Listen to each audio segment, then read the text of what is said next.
Hello, my name is Sally Pyne, and I am an ESE coordinator with the Florida Diagnostic and Learning Resources Center, better known as Fiddlers.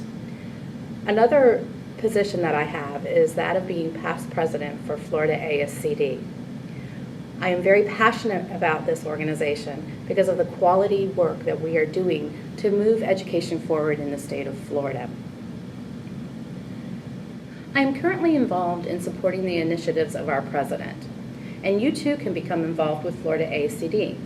One of the ways is by joining or supporting one of our committees. Our committees include Leadership, Governance, Influence, and Policy, Public Relations and Marketing, Programs, Products, and Services. Another way that you can become involved with Florida ASCD is by submitting an article for review. Your article could potentially be placed on our website and or included in our monthly Dimensions online newsletter. Throughout my years in education, I have been fortunate to work with students with disabilities. And some of the areas that I feel comfortable with are collaborative teaching, inclusive practices, accommodations and modifications for students with disabilities. I want us to take some time now to talk to you about inclusive practices. When we think about inclusive practices, there's some essential questions that we need to answer.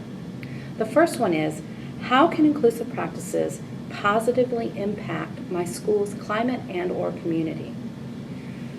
When we think about inclusive practices, we're talking about educating students with disabilities alongside their non-disabled peers.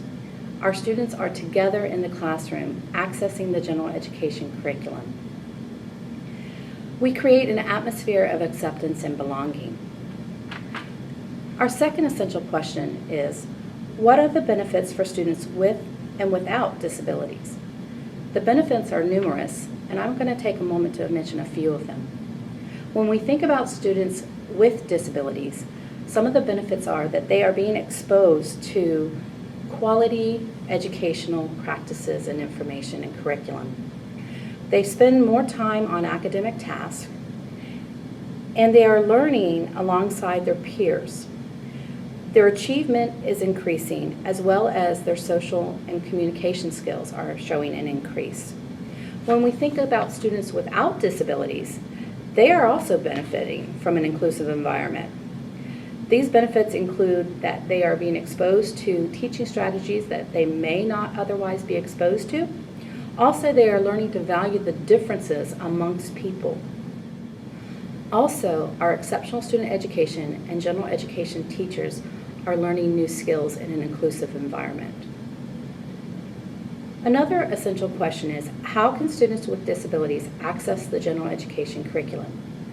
We know that in the Individuals with Disabilities Education Improvement Act, or IDEIA, it states that students with disabilities must have access to the general education curriculum.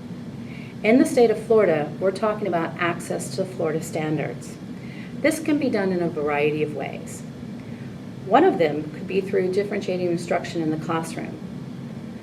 Also, providing unique accommodations to support learning.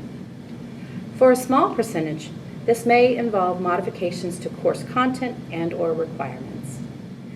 We know that when appropriate practices are put into place for all students, students feel safe. A student that feels safe can become a risk taker. They will stretch themselves in ways of learning that they might not otherwise do. Also, every student and adult on a school campus has the right to feel safe in that school environment. When we make a conscious effort to ensure the safety of all involved, then we create not only a positive classroom environment, we create a community of learners.